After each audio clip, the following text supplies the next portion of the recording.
Mereka. Mereka. Mereka. Habis itu ngapain? Setelah merdeka lalu apa? What's next? Ya, kita hari ini mau belajar dari firman Tuhan. Bagaimana kita setelah merdeka 78 tahun. Ya. Lepas dari kolonialisme, merdeka dari kemiskinan. Menurut Jokowi sih sudah menurun angkanya, tapi saya kira masih banyak yang miskin. Merdeka dari kebodohan, sehingga semua rakyat Indonesia boleh sekolah dengan baik, ya, dan merdeka dari segala ikatan yang membelenggu. Amin. Dan yang paling penting, merdeka yang sejati.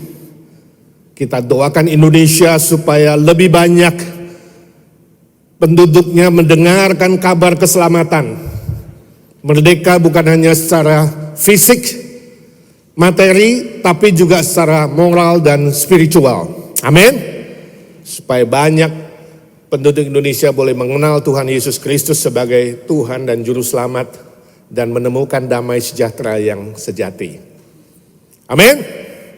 Kurang kenceng, amin. Ya, baik. Mari kita berdoa. Bapa di sorga, kami mengucap syukur dan terima kasih Engkau sudah memberkati negara kami boleh merdeka dari penjajahan kolonialisme, dari kemiskinan, dari kebodohan, dan dari berbagai macam tantangan kesulitan yang ada. Sehingga kami boleh memasuki negara yang lebih maju. Merdeka 78 tahun ini ya Tuhan, kami tahu kami tidak boleh berhenti sebagai orang-orang percaya. Kami berdoa untuk seluruh rakyat Indonesia, khususnya mereka yang belum mengenal Tuhan. Sebagai juru selamat mereka, kami berdoa, Tuhan pakai kami menjadi alat di tangan Tuhan untuk menyalurkan berkat Tuhan, keselamatan dari Tuhan, dan berbagai macam kebaikan, kebenaran, dan keadilan. Sehingga Indonesia sungguh-sungguh sejahtera, bukan saja secara materi, fisikal, tapi juga secara spiritual. Kami doakan ya Tuhan untuk pemilihan presiden tahun depan. Ya Tuhan, kirimkanlah pemimpin yang takut akan Tuhan, hormat akan Tuhan, yang memiliki nilai moral yang tinggi, yang memikirkan kesejahteraan rakyat, bukan kepentingan pribadi atau kepentingan partai atau kelompok tersendiri, tapi sungguh-sungguh memikirkan seluruh rakyat Indonesia. Terima kasih Tuhan, Engkau yang mengangkat, Engkau yang menurunkan. Sebab itu kami hanya memohon kepadamu ya Tuhan, berikan kestabilan politik, ekonomi, keamanan, dan berbagai aspek yang lain. Kami rindu kalau Tuhan taruh kami di Indonesia ini, bumi Nusantara, tanah tumpah darah kami rindu menjadi berkat bagi orang-orang di sekitar kami dan seluruh Nusantara ini. Terpuji namamu. Sebentar kami belajar firman-Mu. Pakai hamba-Mu yang lemah dan terbatas dan hina dina ini, jadikan dia saluran berkat buat kami. Siapkan hati pikiran kami seperti tanah yang subur, agar firman itu boleh hidup, boleh bertumbuh, boleh berbuah berlipat-lipat ganda. Berkati yang Tuhan ingin berkati, selamatkan yang Tuhan ingin selamatkan, perbaharui yang Tuhan ingin perbaharui, bangunkan yang tertidur dan terlena Tuhan, sebab kami tahu akhir zaman sudah sangat mendekat. Dalam nama Tuhan Yesus Kristus kami berdoa dan memohon berkat Tuhan. Amin. Yang percaya berkata, amin. Suatu kali ada seorang anak gadis, noni usianya masih 20. Dia pulang ke rumah dan bilang sama mamanya, "Mama, aku hamil, Ma." Bayangkan kalau anakmu belum nikah, lalu dia pulang, dia bilang hamil. Sebagai ibu-ibu shock gak? Shock gak? Atau santai aja? Shock lah. Kaget kan? Bukan saja kaget, juga marah kan? Kalau tiba-tiba anakmu berkata demikian. Mamanya marah sekali dan mengatakan, siapa yang melakukan itu? Coba katakan. Tapi Noni diam saja, dia cuma main handphone. Papanya juga marah. Papanya mengatakan, siapa brengsek itu? Cepat katakan, dia harus bertanggung jawab. Mamanya mengatakan, aku malu tahu nggak? Aku ini pengurus komisi wanita di gereja dan kamu itu aktivis pemuda. Kan tidak seharusnya yang kamu itu premarital sex. Anaknya gak menjawab. Tiba-tiba 5 menit kemudian muncul sebuah mobil mewah Ferrari di depan rumah mereka. Warna merah mengkilap, turun seorang laki-laki usia setengah baya, mungkin 50, tapi masih sangat keren, ganteng, dan penampilannya kalau dari ujung rambut sampai ujung kaki mungkin harganya 5M, saya gak tahu berapa. Orang tuanya kaget dan mempersilahkan laki-laki itu duduk. Bapak itu mengatakan, Bapak, Ibu, saya bertanggung jawab penuh atas kehamilan Nonik. Tapi saya minta maaf, saya gak bisa menikahi dia sebab saya sudah punya istri.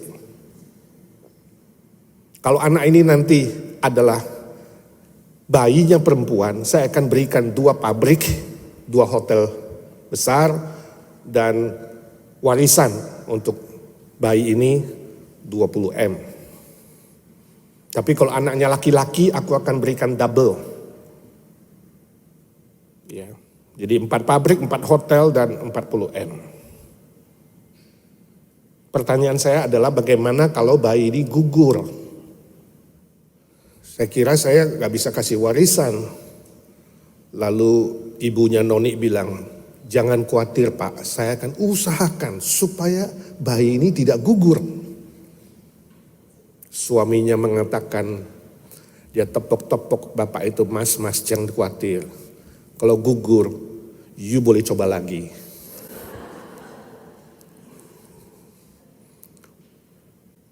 Saudara, ini hanya humor, tapi saya tidak tahu, mungkin bisa terjadi kan? Kebanyakan orang berpikir bahwa kebahagiaan, kesuksesan itu materi. Materi bisa mengubah manusia. Hari ini kita hidup di zaman yang tidak ada bedanya. Hampir tidak ada beda antara orang Kristen dan orang non-Kristen.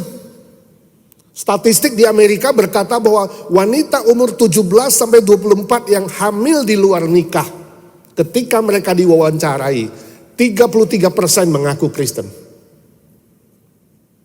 33,5% mengaku Katolik.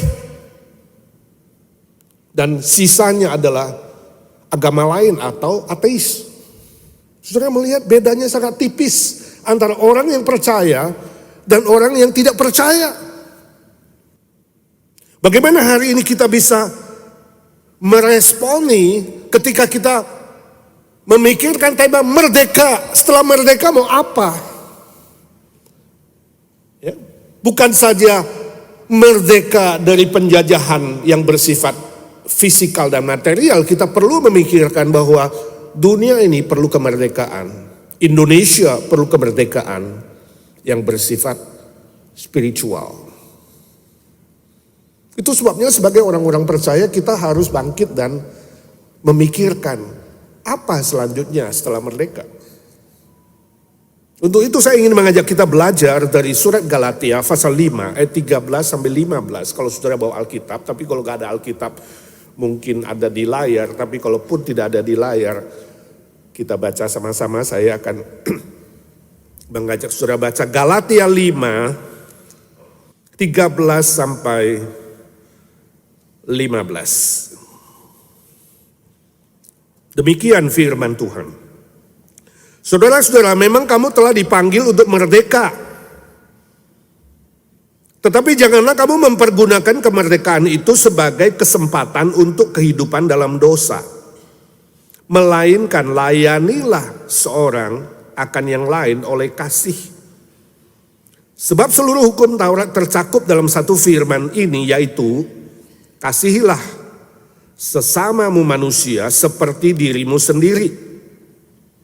Tetapi jikalau kamu saling menggigit dan saling menelan, awaslah supaya jangan kamu saling membinasakan. Nah saudaraku, saat itu konteksnya adalah ketika Paulus menulis surat ini kepada Galatia. Di dalam jemaat Galatia ada sebagian besar yang masih hidupnya mendua hati. Hatinya bercabang dua. Setengahnya mau ikut Tuhan Yesus, mengaku Yesus sebagai juru selamat yang bisa memberikan kemerdekaan dari belenggu dosa, merdeka sejati secara spiritual, tapi setengah hatinya masih terikat kepada dunia ini. Jadi gak ada beda dengan orang dunia, mereka juga melakukan praktek-praktek yang melawan firman Tuhan. Itu sebabnya Paulus harus menegur mereka, jangan kamu memakai kemerdekaanmu untuk kesempatan hidup dalam dosa. Nah, saya tidak tahu saudara yang duduk di sini berapa lama sudah menjadi seorang Kristen yang mengaku Tuhan Yesus sebagai juru selamat saudara, penebus saudara, yang mengampuni dosa saudara, yang memberi jaminan hidup kekal, yang memiliki jaminan kemerdekaan sejati. Apakah hidupmu sama dengan dunia atau berbeda?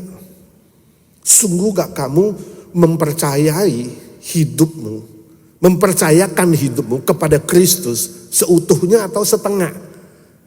Ya, setengah-setengah bahaya loh saudara, kayak satu orang yang injak di dua kapal. Dua kaki di dua kapal, satu kiri satu kanan, itu kan bahaya sekali ya, bisa tenggelam. Mungkin sekali mereka berpikir, kan gak apa-apa kalau saya berdosa lagi, saya minta ampun aja sama Tuhan Yesus, minta dihapuskan lagi. Tuhan tuh maha baik, maha kasih. Ya memang Tuhan itu maha baik, maha kasih saudaraku. Tapi juga Tuhan maha adil, jangan lupa. Ini pemikiran yang keliru. Gak apa-apa lah berdosa, ngaku lagi, diampuni lagi, berdosa lagi. Itu pemikiran yang keliru. Itu adalah contoh orang-orang yang mempermainkan anugerah Tuhan. Dan mempermainkan kemerdekaan yang dia sudah terima. Hati-hati dengan strategi iblis. Seperti saya katakan tadi. Gak ada beda hari ini. Bahkan mungkin sekali ada orang Kristen yang hidupnya lebih parah dari orang non-Kristen. Ada gak? Saudara punya gak teman Kristen yang kalau utang gak mau bayar gitu ya?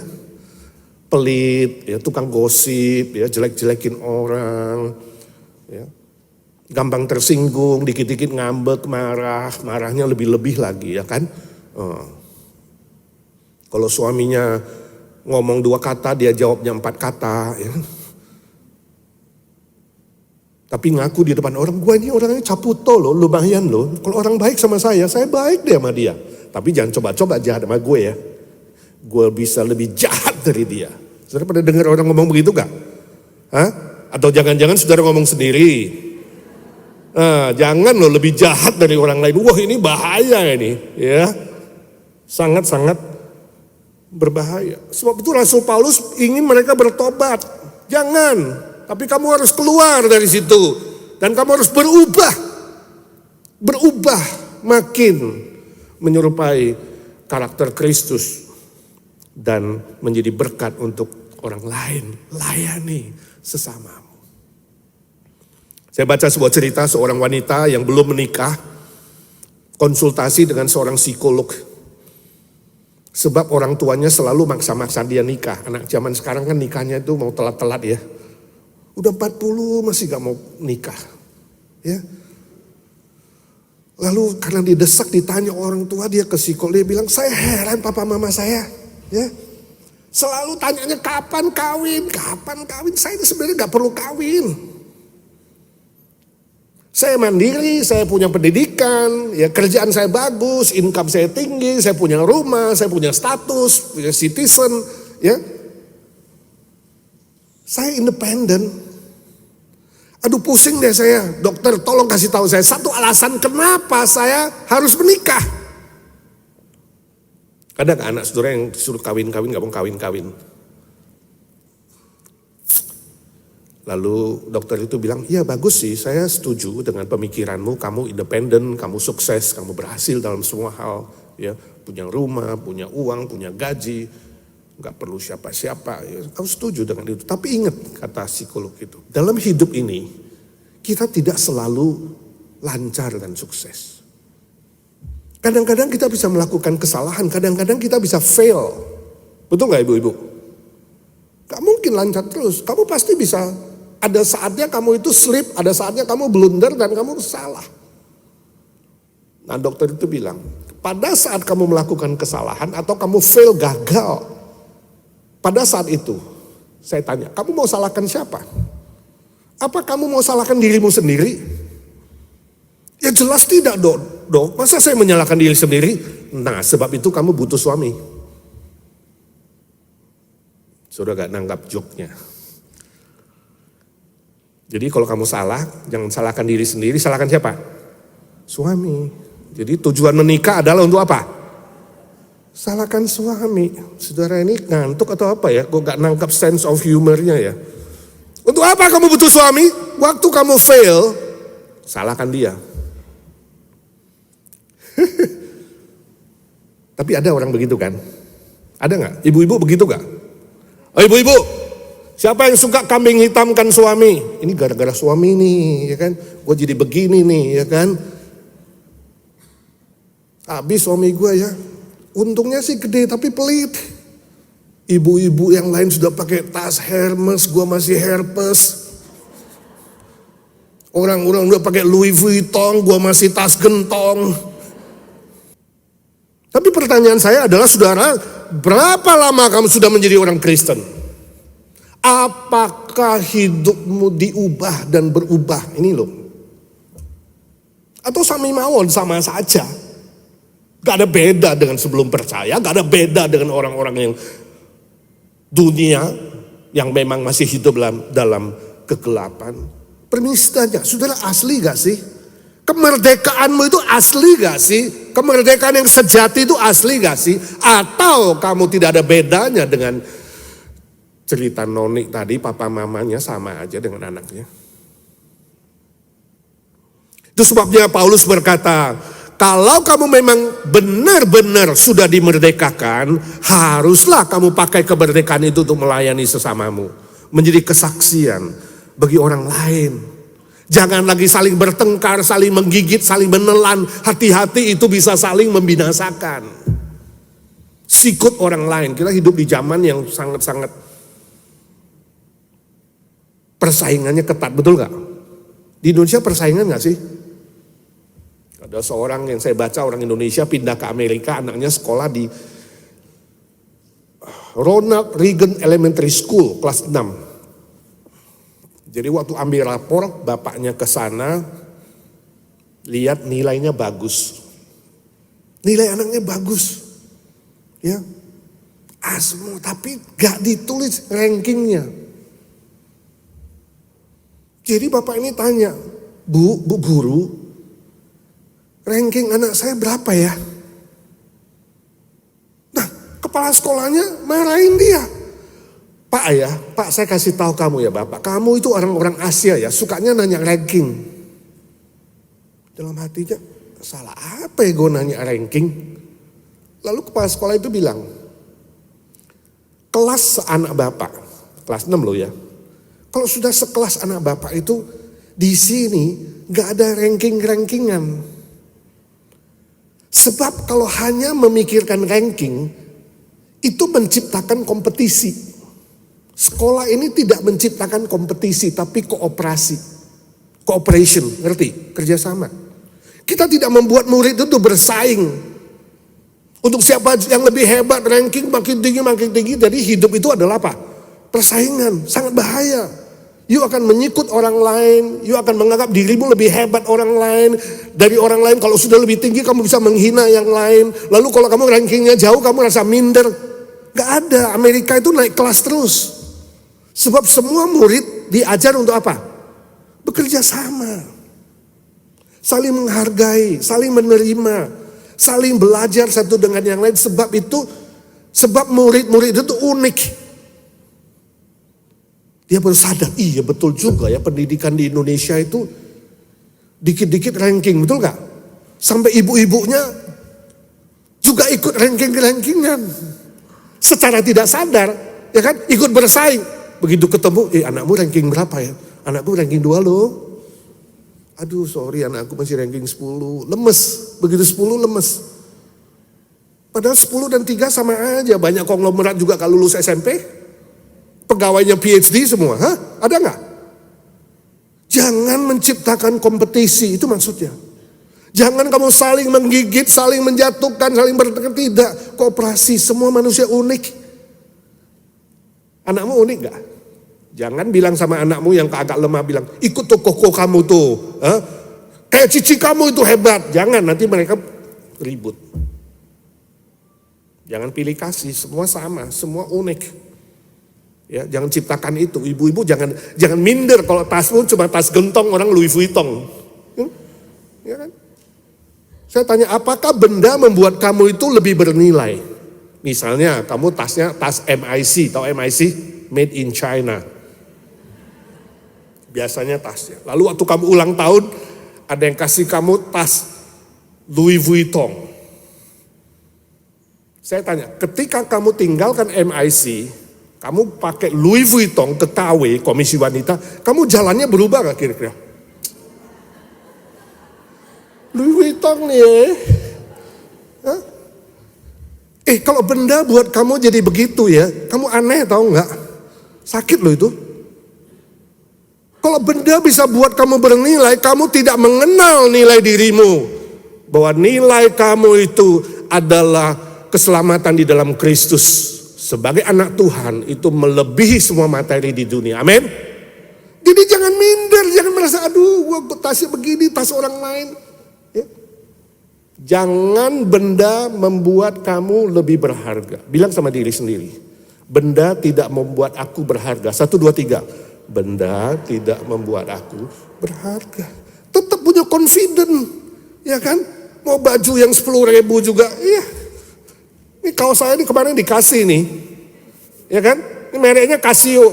Dikasih orang, Casio. Bangga, saya confident aja. Ya kan? Justru kamu karena sudah mengenal Kristus, kamu harus membuat benda itu menjadi lebih berharga kalau di tangan kamu. Amin? Bisa nggak? Benda yang 10.000 di tangan kamu bisa jadi 100.000 gak? Bisa nggak Ibu Ruth? Bisa. Coba nanti bekas sepatunya burut ya. Ya, kalau nanti kita lelang itu harga cuma dari Cibaduyut katakanlah 100.000, tapi karena dipakai oleh burut itu nilainya bisa jadi 10 juta. Amin. Ada yang mau beli sepatunya 10 juta kalau dilelang? Ya kan, bekas barang-barang orang yang berjasa untuk masyarakat bernilai kan? Tapi ya tunggu meninggal dulu ya Bu ya, baru kita lelang ya Bu. Pasti berharga itu ya. Di bekas burut nih, ya kan? 10 juta untuk dana pembangunan, untuk dana misi, pasti bisa kan? Benda yang murah, tapi karena kamu pakai di badanmu atau di hidupmu, bisa lebih bernilai. Amin. Benda tidak membuat aku lebih bernilai. 1, 2, 3. Benda tidak membuat aku lebih bernilai. Aku akan membuat benda lebih bernilai. 1, 2, 3. Aku akan membuat benda lebih bernilai. Bahkan manusia yang kenal kamu jadi lebih bernilai. Amin. Jangan orang bergaul sama kamu makin lama makin rusak. Kehadiranmu itu seperti parfum. Karena ibu-ibu kan suka pakai parfum. Di mana-mana bawa keharuman. Jangan di mana-mana bawa apa? Kebencian. Baru 20 meter. Pergi-pergi tukang utang datang. Ya kan? Tukang gosip. Karena kehadiranmu bikin gosip. Kehadiranmu bikin sesuatu yang merusak. Jangan. Kehadiranmu membuat sukacita. Membuat bahagia. Membuat berkat. Orang yang belum mengenal Tuhan lebih bernilai. Tadinya dia menuju ke neraka. Sekarang dia menuju ke surga. Amin. Buat dirimu lebih bernilai. Dan kemudian orang-orang di sekitarmu pun lebih bernilai. Layani sesamamu, kata firman Tuhan. Amin. Contoh terakhir. HP-mu kamu naik, tadi ada bunyi HP soalnya. Yang belum matiin. bilang kita lagi asik-asik dengar khotbah, jangan ganggu dong, gitu ya. Mau datang boleh, masih nyusul makanan nanti ada. Kamu naik bis kota atau mikrolet, handphonemu jatuh, kamu gak sadar. Waktu mau turun, orang tepuk kamu. Bu, handphonenya jatuh. Kamu bilang apa? Kamu bilang apa? Bilang apa? Masa gak kasih respon? Makasih ya, kasih duit gak? Biasanya enggak ya kan? Cerita kedua, handphonemu jatuh di mikrolet. Kamu gak sadar, udah turun gak sadar. Lalu kamu baru pegang, loh handphonemu mana? Udah turun. Wah pasti di mikrolet. Jadi kamu cari telepon umum, telepon ke telepon kamu. Ada seorang ibu angkat. Oh iya bu, handphone ibu jatuh, buru-buru. Kita ketemunya di halte depan. Wah, you pasti seneng, betul gak? HP itu segala-galanya, betul gak?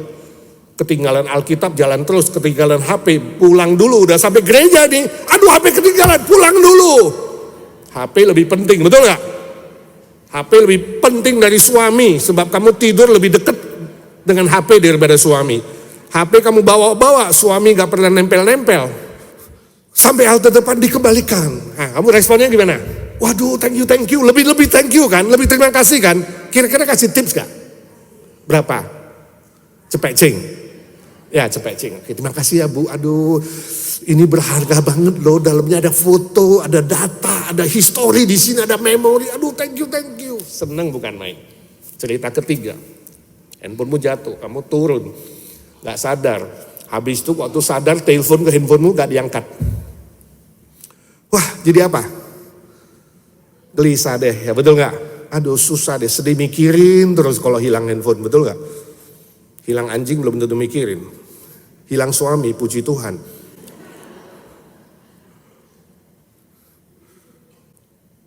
Gak bales, 1 hari, 2 hari gak bales, waduh makin galau deh. Akhirnya kamu teks ke handphone kamu. Ibu atau bapak yang ketemu handphone saya, tolonglah kembalikan, itu sangat-sangat berharga bagiku. Ya, nah handphonemu harganya 15 juta, kamu tulis di situ.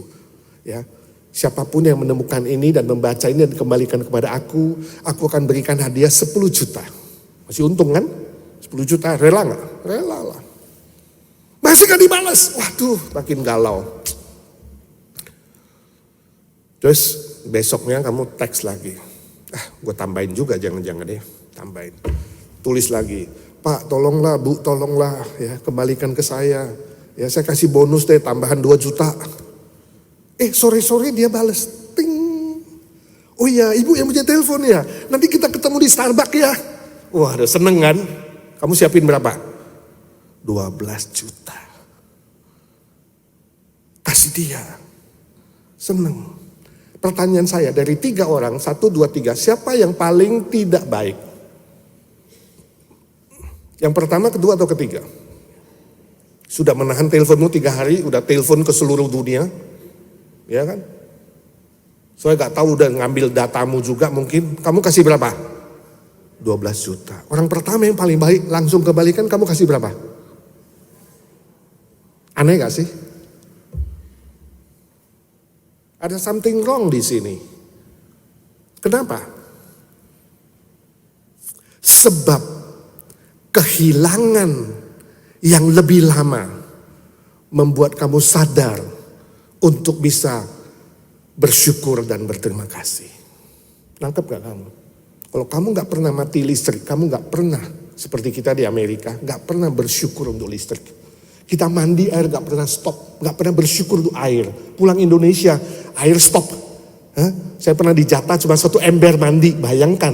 Mandi 1 ember itu bersyukur kan itu. Cedok pernah teman, terima kasih Tuhan basahin semua, sabun, sampo, sisanya 4-5 cedok harus bersih.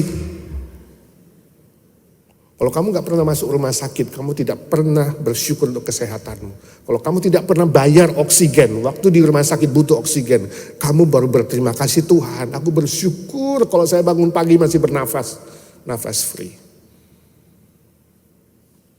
Saya tidak tahu hidupmu, tapi pertanyaan saya, apakah kamu perlu merasakan kehilangan yang lama dulu?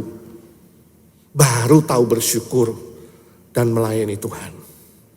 Jangan. Covid udah berlalu, kamu belum mati. Walaupun sebagian masih tutup mukanya, mungkin masih takut temannya bawa apa, virus.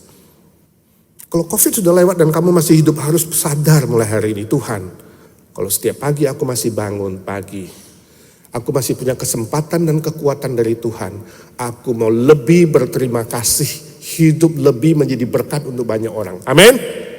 Jangan untuk diri sendiri, layani sesamamu.